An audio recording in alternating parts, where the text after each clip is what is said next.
Assalamualaikum warahmatullahi wabarakatuh. Kembali lagi dengan saya Firda Fitur Mawardah, NIM E 2019-1099 dari kelas Perbankan Syariah 2. Untuk video kali ini yang akan saya bahas yaitu mengenai perekonomian tertutup dengan kebijakan pemerintah atau perekonomian tiga sektor. Perekonomian tiga sektor yaitu perekonomian yang meliputi kegiatan dalam sektor perusahaan, rumah tangga, dan juga pemerintah. Nah, dalam hal ini perusahaan sebagai produsen, rumah tangga sebagai konsumen, dan pemerintah juga sebagai konsumen sekaligus pemungut pajak dan pemberi subsidi kepada perusahaan dan juga rumah tangga. Untuk yang selanjutnya yang kita bahas yaitu mengenai aliran pendapatan dan pengeluaran perekonomian tiga sektor. Kita lihat di situ bahwa hanya ada tiga sektor saja, yaitu perusahaan, pemerintah, dan juga rumah tangga. Tidak ada campur tangan dari luar negeri atau kegiatan ekspor impor di dalam aliran tersebut. Kita lihat di situ perusahaan mengeluarkan pajak bersih kepada pemerintah. Nah, pajak bersih ini berupa pajak penghasilan, pajak tanah, dan lain sebagainya. Terus pengeluaran perusahaan kepada rumah tangga yaitu bisa gaji, upah, sewa, bunga, dan laba. Seperti sebelumnya yang saya jelaskan, yaitu gaji apabila rumah tangga bekerja kepada perusahaan akan mendapatkan gaji, upah, dan apabila rumah tangga memberikan sewa tanah, lahan kepada perusahaan sehingga rumah tangga mendapatkan uang sewa dan bunga laba apabila rumah tangga melakukan investasi. Pendapatan perusahaan didapatkan oleh mana? Nah, ini pendapatan perusahaan didapatkan oleh subsidi yang diberikan oleh pemerintah dan juga penghasilan yang didapatkan dari rumah tangga apabila rumah tangga membelikan produk dari perusahaan tersebut. Terus yang selanjutnya itu pemerintah. Nah, pemerintah mengeluarkan apa? Nah, pengeluaran pemerintah yaitu membeli barang produksi yang dimiliki oleh perusahaan. Nah, jadi pemerintah ini membeli barang produksi yang dimiliki oleh perusahaan seperti kursi, meja, kertas, dan lain sebagainya.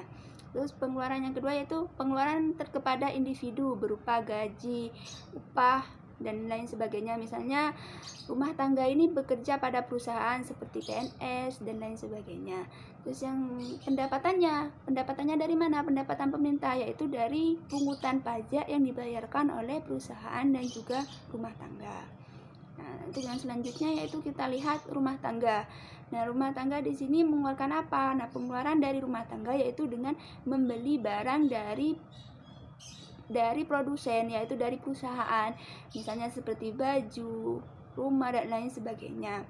Terus pengeluaran terhadap pemerintah, pengeluaran apa? Yaitu pungutan pajak yang ditentukan oleh pemerintah sehingga rumah tangga mengeluarkan pajak yang dibayarkan kepada pemerintah.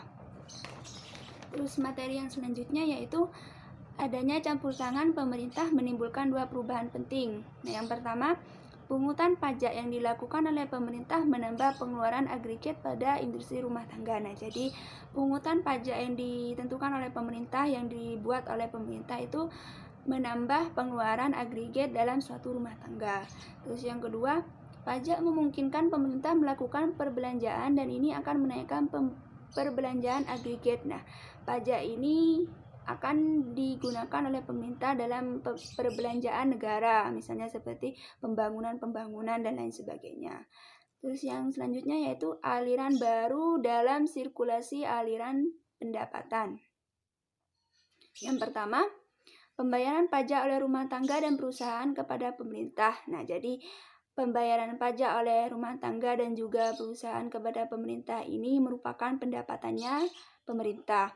Terus yang kedua, pengeluaran pemerintah ke sektor perusahaan. Pengeluaran pemerintah ke sektor perusahaan yaitu dengan membeli barang dan jasa yang diproduksi oleh perusahaan seperti kursi, meja, kertas, dan lain sebagainya. Terus yang ketiga, aliran pendapatan dari sektor pemerintah ke rumah tangga. Nah, aliran pendapatan sektor pemerintah ke rumah tangga ini yaitu berupa pungutan pajak atau pembayaran atas faktor-faktor produksi rumah tangga oleh pemerintah dan lain sebagainya. Untuk yang selanjutnya yaitu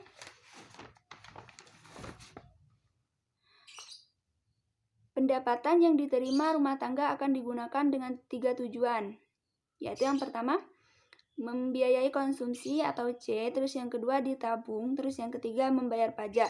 Nah, dalam keseimbangan ini berlaku persamaan Y sama dengan C ditambah I ditambah G, sedangkan tiap tingkat perbedaan nasional berlaku Y sama dengan C ditambah S ditambah T.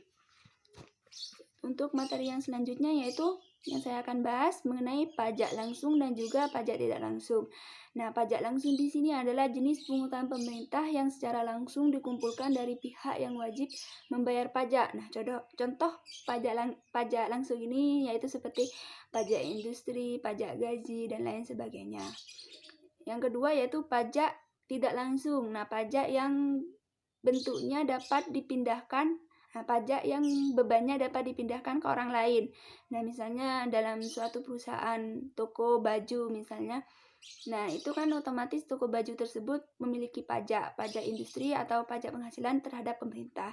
Nah, kita sebagai konsumen membeli barang atau produknya secara tidak langsung kita juga membayar pajak tersebut. Terus bentuk pajak pendapatan. Yang pertama, pajak regresif persen. Pajak turun ketika pendapatan naik. Nah, pajak turun ketika pendapatannya kita naik. Terus yang kedua, pajak proporsional. Pajak tetap untuk berapapun tingkat pendapatan. Nah, jadi di sini pajaknya itu tetap berapapun tingkat pendapatannya kita itu pajak kita tetap.